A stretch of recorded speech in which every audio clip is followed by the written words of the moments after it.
today was like one of the busiest days of the week for me. So it's Oh, okay, good. out of nowhere. You hate That's that. right.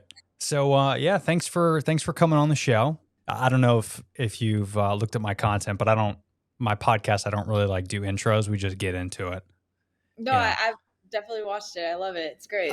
Oh, cool. Thank you. Thank you. Yeah, I hate the podcasts that are like fully edited all the time because I feel like the best podcasts are more like organic and you just go into it, and whether it's 30 minutes or an hour, it's cool to see where the conversation goes. So, I love that.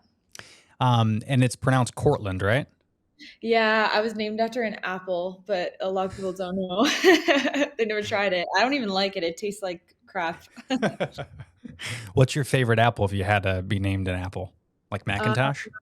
no, Granny Smith What a or great name. apple.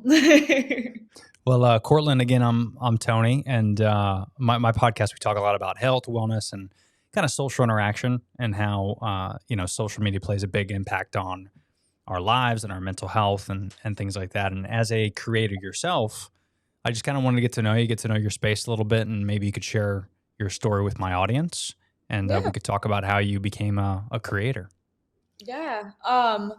So I actually went to school for environmental science. I did not even know I was going to go into film production until my sophomore year of college. I became a Cool. PA a few times because I grew up in New York City and I just saw, oh my God, let me turn off my Slack. I'm so sorry. No, you're good. um That, by the way, and that noise is like so triggering for me because my last company, all we used was Slack, and I was like, oh, I hated that sound. yeah, I'm working with an editor team, so I'm on like 5 different Slack channels and it's just like beep beep beep beep beep all Yeah, the time. right on. But yeah, pretty much I fell in love with being on a set and I got almost a full ride with environmental science, so I had to stick with that major. But every single summer, I was like, I need to intern somewhere in film. I tried casting, directing. I've tried doing PA work in Showtime. That was my first job out of school. I was there for a year, but I realized being in the office all day, just editing nonstop in a dark room, took such a toll on my mental health, and I needed kind of a mix of a bunch of different things. And I feel like all the creators now wear a bunch of hats. And I think it's so special that we don't have to be so confined in one niche, which is awesome.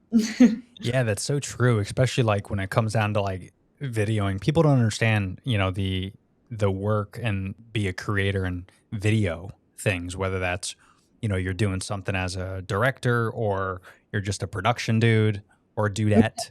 And then it comes the aspect of the hard part of being in the room, like you said. And that to me is definitely especially as a podcaster. I mean, I'm editing all the time, and it is a big toll on your mental health for sure. Yeah, well, especially since you're not talking to anyone and you're just staring at a screen. And I'm Mhm. a night owl. I usually edit really late at night, like at 1, 2 o'clock in the morning. And that's even Sure. more chaotic because you don't have a regular sleep Yeah. schedule. Yeah. Yeah, I don't want to waste the day editing, so I kind of lean towards when it's dark out. That's smart. But that's no, I don't know if that's a smart way to handle it because then you're sleep deprived. So I don't Yeah, know. and you're trying to dose yourself with caffeine and, sleeping pills, and yeah, it's there's really no right way. I think, unfortunately, when it comes out doing all that stuff, except the right way would probably be delegate. But, if you're anything like me, I've tried delegating before, and I've used like companies that do editing, and they do great work, but I usually find myself doing revisions or telling them to do stuff because when you're a creator, I would imagine kind of like a director. If you're a director of like a major motion picture and it goes through the editing process, if you have someone else editing, you're probably going to do the revisions. It's going to mess with your timeline. Some of the best directors, I was just listening to a podcast with Louis C.K., who's a comedian and obviously has done a lot of directing stuff. And he always Yeah. talks about where he edits and directs everything himself, but he's in the room doing it himself. And I didn't know that. That's fascinating to me that a lot of directors end up doing the editing themselves, like James Cameron and some of these bigwigs, Mhm. because there's no one's eye like yours. It's Yeah. it's your vision, it's your whatever that content is. You want to be a part of it as much as you can, but unfortunately, the editing process sometimes takes longer than the actual filming. So, Yeah, especially when you have such a direct vision. I think just being in mhm. the room and just saying spot on, like, don't use that clip, saves so much time on like frame, Yeah, stuff like that, going back and forth. It just takes way longer. So for feels sure. like the right move. Hmm. And what's your specialty? What do you like doing the most? Do you typically do a lot of lifestyle film So or? I do mainly videography and I edit a lot too, but I'm starting to notice that my way of where I want to go is creative directing. I'm kind of very sick of filming. I didn't go to film school. I'm still trying to learn all the technical aspects. It's also so frustrating because there could be something happening on a shoot that day and something's fucked up with your camera, and Ugh, it's just so, I rather not have that pressure and be the one overseeing the shot. I've just noticed that's kind of more where I'm starting to lean towards, for yeah, sure. But my background is mainly doing videography, and then I got into editing. I do a bunch of random stuff. Yeah. that's awesome. And are you a full-time creator and videographer? Yeah, so Oh, I'm a cool. full-time mainly creative director now, but Awesome. videographer and editor. I do a lot of campaign ads for a bunch of different brands. So I come up with the concept, then actually film it and edit it and like put it out into the world. But I've Love it. noticed that when it comes to filming on a set, I'm just like, don't give me that camera. It's just too much pressure. It's just too much. Yeah. Like I have to do it anyway. Like I'm forced into it, but I'm like, give it to someone else. Yeah. Oh my God. I'm 100% with you. I used to work prior to me working for myself because now I'm a full time creator and I'm a podcast coach and a UGC creator. Mhm. So my whole business has revolved around content for years. Mhm. And prior to this, I worked at Monster Energy and I was in the marketing department and I was there for almost a decade. And I've dealt with everything from being on set with big shoots to negotiating big contracts and going to events and filming that and then editing that. And they're bringing like red cameras and the new Sony equipment and the new and now I'm like as I'm getting deeper and deeper into creating content for brands and collaborating with people like yourself and working with people on my podcast, it's so funny how like the perception of the consumer has changed just within the last 2 years to Oh, where 100. like I'm on my mirrorless Canon right now Mhm. and you're on what I would assume is a webcam or Yeah, it's just my computer. yeah. My quality does not look like yours. No. But dude, that's my point. It looks fine. It looks great. No. And me, and I'm sure you're picky too, but Mhm. me, I used to be so picky with my podcast and things. But now people love the authentic, like the UGC TikTok style type of shit to Mhm. where I've spent so much money, I'm sure like you have, on trying to make it look perfect because like that's what Peter McKinnon told us to do. You know what I mean? But Fact. now we're kind of like, it is what it is. Like as long as the content's good, the quality of the video or the audio isn't necessarily the most important. As long as the substance of what you're talking about is important. Yeah. Um, It's it's weird though, because coming from an artistic perspective and just falling in love with cinematography, it gets me like happy, but also extremely sad sad because it's such an art form to be able to for make sure. something look so beautiful. And now people are just like, they'll swipe away as soon as they see something remotely cinematic. And even with my own TikTok, like I try to make these like mini series focus on like music videos, and I've like put so much effort into it, and like something stupid like just so much better that's on my phone. I'm like, oh my god, I spent hours on this edit in this 2-second video of me being just like doing something Yeah. silly on my phone. It's so much better. It's kind of sad. I know, man. And I don't even know like what the future holds. Like, I don't know if I want to go all in with this because I haven't really changed my direction Yeah. with how I do content. Like I've always wanted the best quality content, whether people like it or not. And I don't know if it's going to bite me in the ass down the road or if people's perception's going to change. Cause like way back in the day, you remember Instagram? Like I don't, you don't have to tell me, but I'm 37. Mhm. So Instagram to me was a big deal when it came out, but it was like I would post me behind someone at a red light and like the light was red and the caption would be like fucking red lights. Like that was my Instagram when it Yeah. first but Mhm. eventually it transitioned into like this beautiful like photography that I would do. Mhm. And then of course now no one gives a shit about Instagram. Yeah. So like I'm kind of forward thinking in the aspect of like this UGC, this authentic thing might just be a fad, and then eventually it's gonna like maybe go back to high quality again. So I think I Mhm, kind of want to keep it, but then it's that weird thing, like you said, where my high quality stuff gets a couple thousand views. And then I mhm, did like this sauna review. Like I bought a sauna on Amazon, mhm. and on my TikTok, I just did like a tutorial. Like they didn't sponsor me or anything. I just bought it and I really liked it. And I was like, hey, you guys should buy this sauna. Check the link in my bio, blah, blah, blah. And Yeah. that got like a million something views. And I'm like, what? Weird. It's really weird. So it makes me question my entire life, really. I don't. I think it's so different coming from a video and photo background versus so many creators who are just Mm, graduating college and all they have is a phone. I think it gives them so much opportunity to really grow on the platform. But coming from me and you, it's like we want to put in that art form, and I think it really depends on the audience and who it attracts. Like some people absolutely adore seeing that, and others are like, I don't know, I think their minds think they think it's an ad, so they just swipe. It's weird. yeah, that's a good point. And then, like, from a filmmaker perspective, too, like, do you see yourself when you're working with brands and clients and you're doing, you know, you're showcasing your whatever cameras you got, whatever high tech stuff you got, and then the quality of the content, they're like, hey, this is great, but we want it to be more like this. And then they show you something that's less quality, or like from a brand perspective, are they wanting the high quality stuff? I've never had it not be high quality. They usually want it to be very, like they're putting so much money into it. They want it to look high enough The quality. best. Yeah. But there are a bunch of brands who pay for high quality ads and then also ask for UGC content on top of it. And I just feel Mm. like UGC authentic is its own niche now, and it's either high quality or UGC. There's no really in between. Yeah, that's a good point. I'm seeing that too. Yeah, because I realized that as I first dipped in, because I was in UGC before it was UGC, and Mm-hmm. Love it. yeah, now it's this like cool, trendy thing UGC. But Mm-hmm. me, I would pitch it with brands, but I would use my high quality style, and then I would promote brands that way.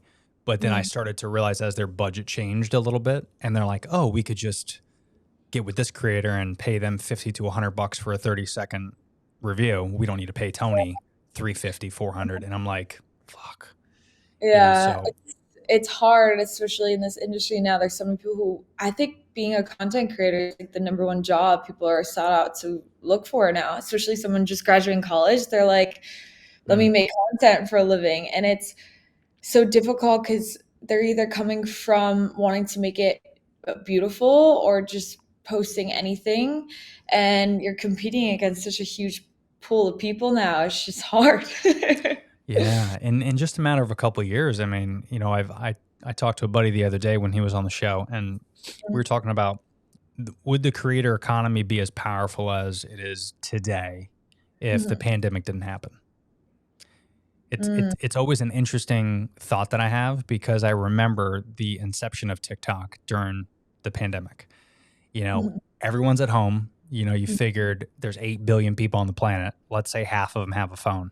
It's 4 Yeah. billion people probably downloaded TikTok and saw dances and started kind of seeing this funny, authentic, real content. And Mhm. then, there's millionaires that were created on TikTok just in the last 2 So years. so while It's, I'm so annoyed that I didn't get on it sooner. I, like, had I it know. during the pandemic, but I, like, would post maybe once every 5 months as a joke, and I was like, Yeah, "What am I I doing?" Like, know. why didn't I take it more seriously? It's like the Um, one time I don't listen to Gary fucking Vanderchuck, and this is what happens to me. it's so funny. I used to actually work at VaynerMedia for a year. Stop Mhm. it. How was Yeah, that? he is awesome. He Yeah. really understands like up and coming trends before they even slowly start to skyrocket. Like I've had conversations with him just kind of spitballing his ideas, Yeah. and I noticed it happening like a month later, and I'm like, why did I not listen to him talking about TikTok? Cuz I was there when TikTok was popping off, and I was just so busy. It's so much work to create content every single day, especially when you do that for a living, to have to make content for yourself on top of other people. You just get so burned out so quick.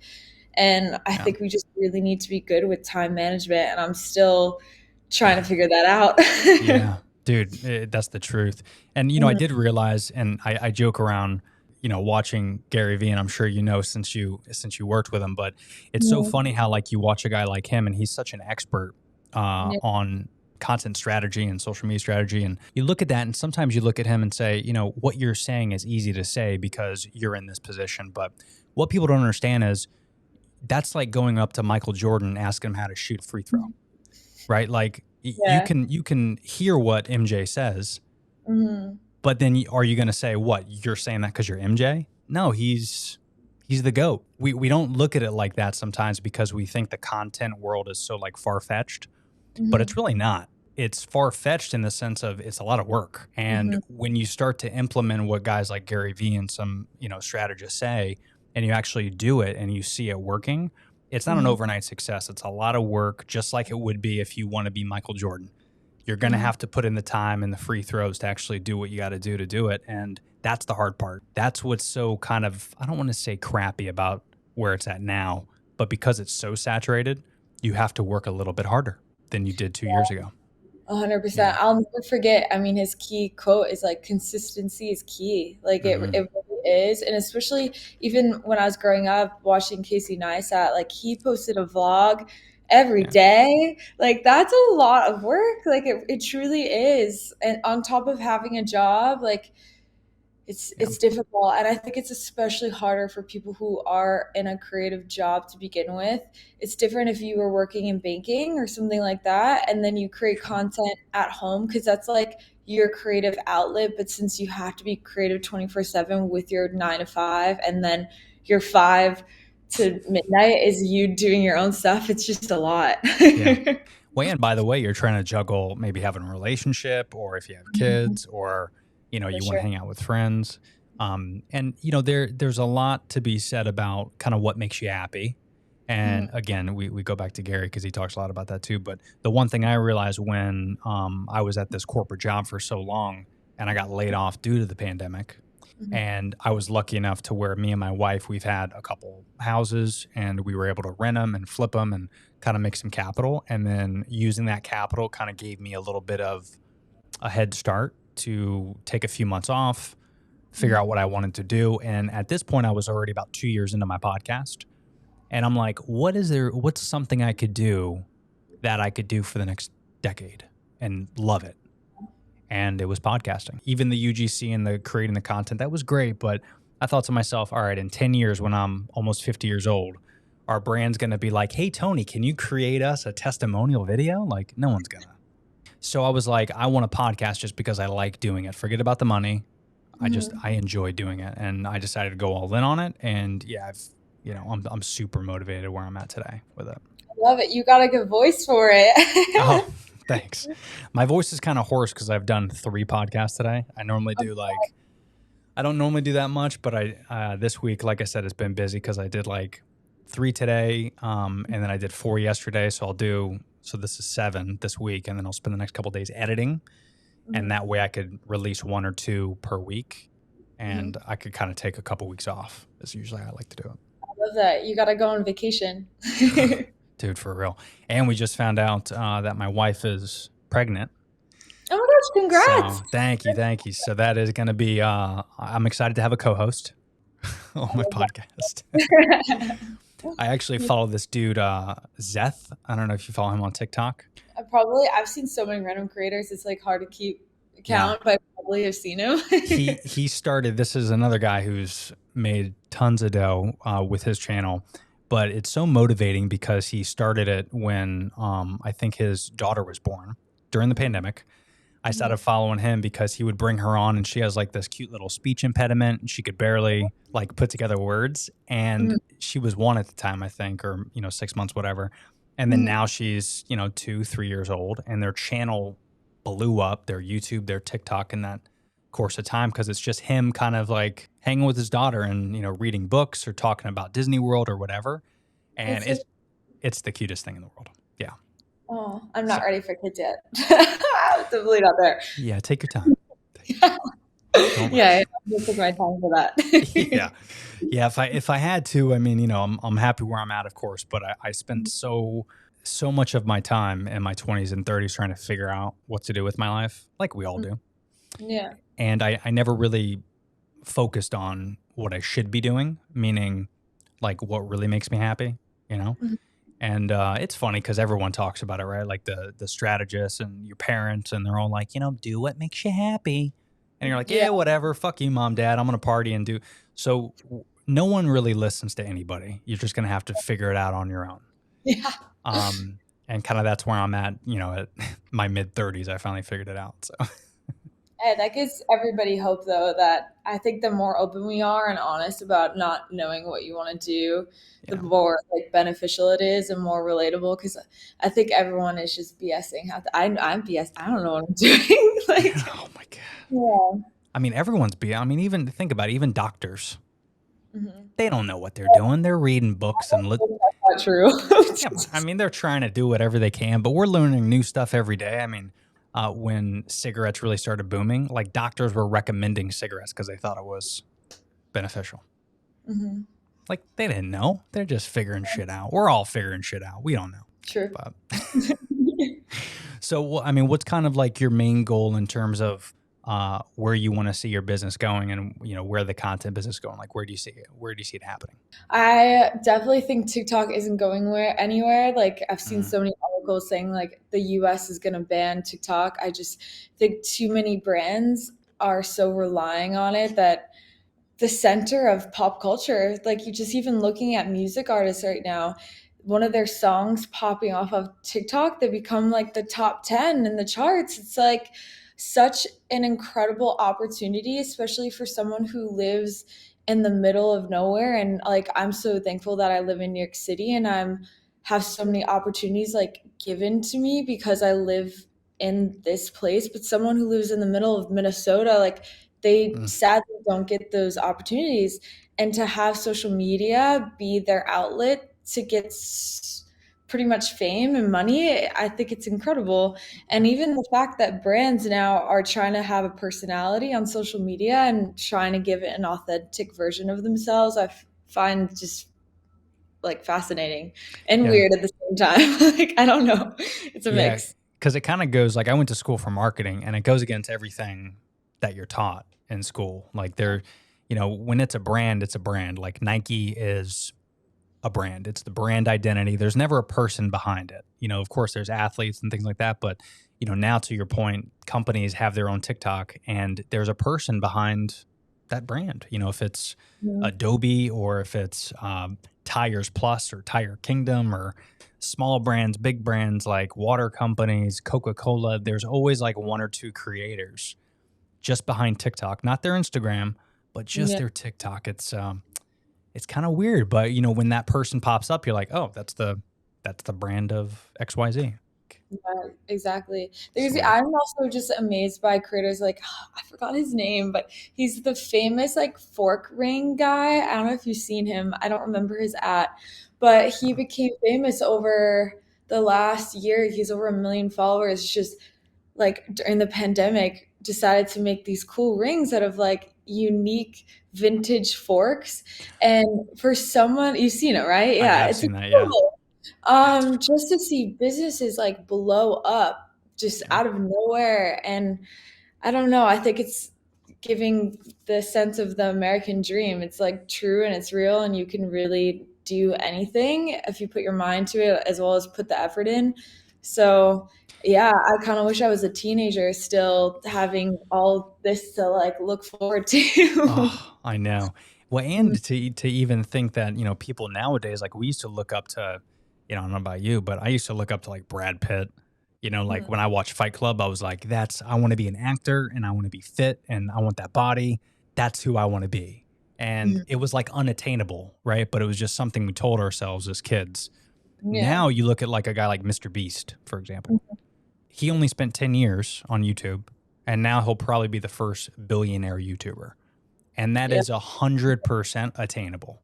If you're a Mhm. kid, whether you're on Twitch or you got an idea, you could Mhm. literally talk about whatever you want on TikTok or YouTube. And in 10 years, maybe sooner, you could Mhm. easily become a Mr. Beast of the world. Not as powerful as him because he's just like on a different level, but it's It's crazy. Yeah, it's 100% possible to create a living. And Mhm. the people that we look up to, like I used to look up to Brad Pitt, these Mhm. folks are actually attainable now. You know, Yeah. it's fascinating. I think it's so amazing, especially growing up. I was obsessed with Sam Colder. He was like my inspiration. I wanted to get into travel videography. That's was like I need to be this man. Like, The obsessed. Mecca. Yeah. So I learned everything that I know about video editing and videography and photography all through YouTube. I never went to school for it, and the fact that you have the possibility to learn any skill for free now, it's insane. Like I like technically didn't have to go to college, and I think it's absolutely. I'm like lost for words. It's Yeah. just incredible. Yeah, it almost doesn't make, like, you talk about the American dream. That's the American dream. Like, the Yeah. American dream we thought was going to college and, graduating and getting a nice job with a 401k and yada yada. And I had all that. I didn't go to college, but I got the 401k, I got all the health care, and I got the corporate job that I was supposed to never get fired. And the next thing you know, shit canned like that. Hmm. But when you work for yourself, I don't know anybody that would fire themselves. Like, that's kind of crazy. That's So so. you, The you only scary thing about working for yourself and being freelance is just having that anxiety of not knowing how much your income is going to be.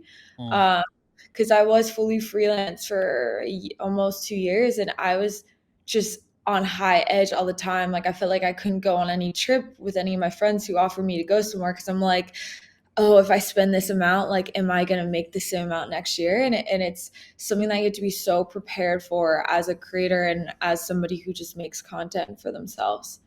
Yeah. yeah. And have you found yourself to get that security? Or are you just doing a lot of contract deals, or um, to where you're a little bit more secure now versus like Yeah. freelancing? So Yeah. I have a lot of consistent clients that come back every single month. So I have like a base salary now that I know that I'm making, plus the freelance work. And I also started a TikTok agency, kind of focused on helping brands create just pretty much a persona on TikTok. So all of that Nice. together gives me that system. Oh my God, I can't even speak. Security. Yeah. Security, Yeah. yes. For sure. That's Yeah. that's amazing. Like, how long as a freelancer until you're at the point now to where you're comfortable? Couple years? Yeah, it was a couple of years for Yeah. sure. And I was really depressed and also kind of surprised that everyone's so quiet about it, especially Mm, in the video realm. Like anytime I would go on a shoot and meet somebody else who is either a cinematographer, a videographer, photographer, any of those, or even a crew, like somebody who even works as like the boom mic, like anything, they're yeah. very, very quiet about their day rate. Like, because Mm, everyone gets paid differently, because you have to offer your amount. You don't just get like XYZ. Like each person gets paid differently, and they like to stay quiet because they want to keep getting higher, which I understand. yeah. Um, but yeah, I wish it was more. Transparent. Yeah. Yeah. No, I'm with you for sure. Especially me as a podcast coach. It's a pretty new realm in terms of, like, there's really no like market cap, like the UGC stuff, and maybe brand identity, like that type of stuff. You could charge, and there's levels, there's tiers. With the podcast coaching, there's so many different ways to do it. Like, I do everything from full podcast coaching, like start to finish, like branding your podcast, coming up with the name, the logo, the channel art, SEO, hosting, producing, recording, live streaming. Like, I do all that. But then I Mhm. also do like video editing clips. So if you already have a successful podcast and you just want clips, I do that. So there's like different levels. It's very technical and a lot of moving parts. But I could see how, like, down the road, I think, just like a lot of things, it'll kind of level out and there will be a certain rate. But Mhm. I'm kind of in that area now, like you mentioned with the the boom arm. Like, what's Mhm. his rate? We don't know. Let's not talk about it. But I'm very transparent because I'm like, I want more people to do it, because if more people get into this realm, I'm able to figure out what the market wants and what the needs are, and I could kind of adjust my pricing, because a lot of people now look at podcasting as if it's not the next big thing, and it's Mhm. just getting started. It's been around for 2 decades, but Mhm. it's really starting to create some momentums, similar to like content creation as a whole. I mean, that's Yeah. a lot of people think it's kind of new, but it's been around for a while. It's just starting to become like a reality. Yeah, It's a real exactly. thing now. I mean, people are always going to be driving and listening to podcasts. There's just no way that it's going to disappear. Yeah, I mean the fact that radio is still going on, Mhm. it makes me optimistic for podcasting future, because if radio has lasted whatever 100 years or whatever it's been, I'm pretty sure podcasting will be around for at least a couple decades. So Yeah, 100%. for your videography and your type of background in terms of like what you're using now, are you Mhm. seeing anything new in the video game, like in terms of camera or equipment, anything that kind of excites you a little bit? I love anything DJI. I'm like a big DJI Mm, girl. I've like always want to buy the new drones. That's definitely my thing. I really think the 360 Instacam is amazing for content creators because you don't just get yourself. You can also have the camera flipped at the same time and get the surroundings, get people's reactions, make it into like a full 3D bubble. Like sick. it's so great. Also for that invisible stick, you could be like looking like you're 20 feet away Yeah. and get all these, especially with people who do cool stunts, like you don't need someone to film you anymore. You can do it yourself. Like I just think that's the best camera for any content creator. Yeah, so true. I'm starting to realize that now, to where, and I love your opinion on this, to where like if you're on set or if you're on location, normally Mhm. you would need to create some really high quality content. You would need a couple people, Yeah. but you could probably get away with bringing like an Insta 360 or a GoPro 360, or you could probably do that and create some really good content. Not as good, but some really good content that even brands would be attracted to. No? Yeah, 100%. Yeah, which is great for the creator because it's cheaper. So now if you charge XYZ for your rate, now you can Mhm. make a little bit more profit because you're spending less money on equipment. And it's, I travel a lot too. Like I've done podcast traveling and creating Mhm. brands for businesses like outside my city. And it's a Mhm. mess to bring a lot of equipment, as you know, I'm sure.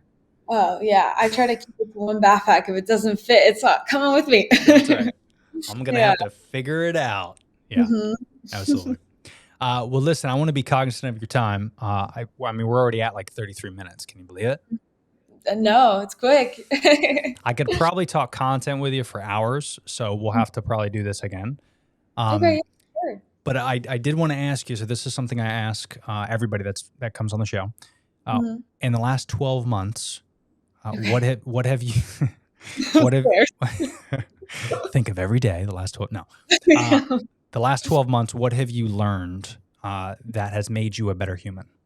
Um, No I pressure. Take your time. Da-na-na-na. um, I really think you have to put judgment aside.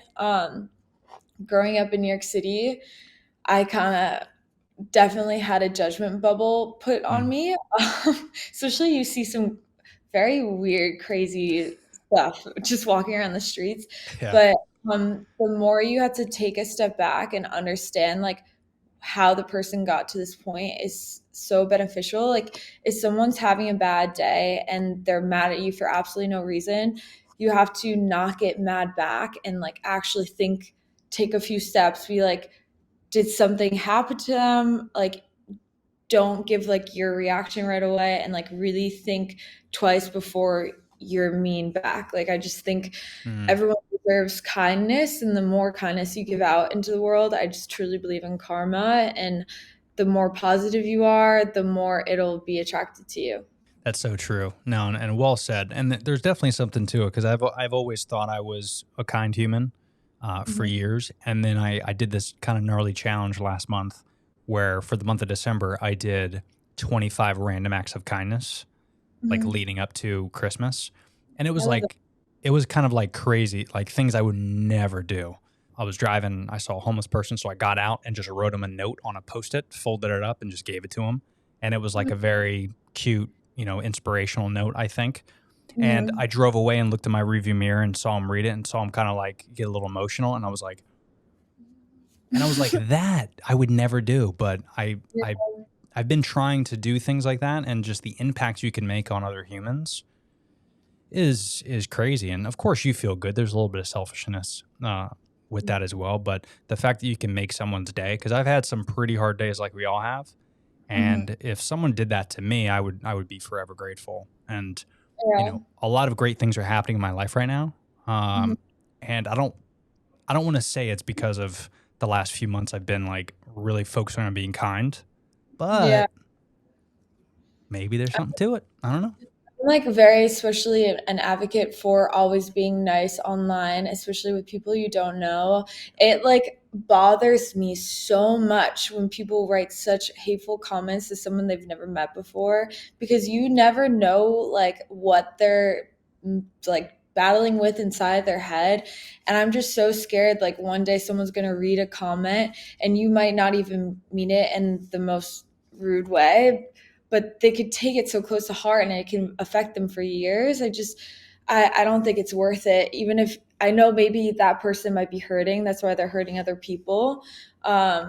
And I just think mental health is so important right now. And I'm so glad that this generation is kind of voicing it and showcasing like we should stop Yeah. like going in cycles of not like changing that.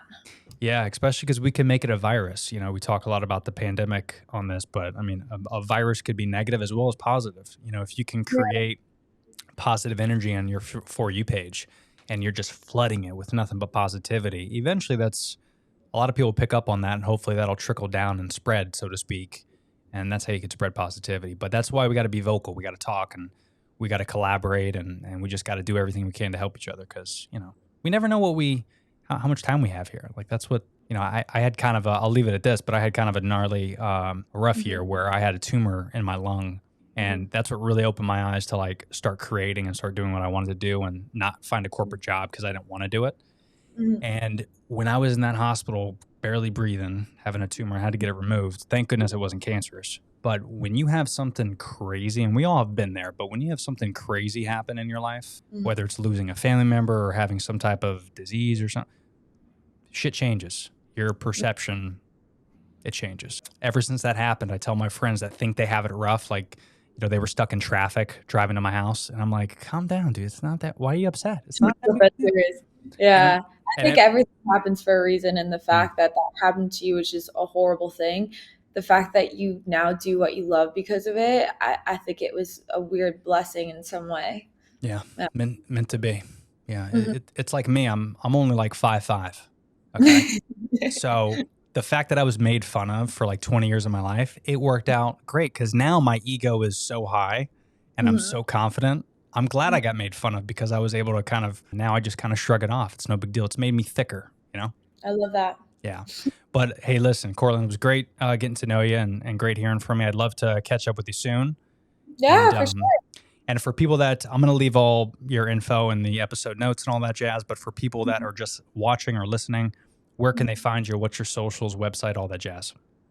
So I mainly post on TikTok. I love TikTok. So my at is Cortland Tate, as well as my Instagram, just Cortland Tate. I love it. All right. Help me congratulate Cortland on all of her successes. Great job.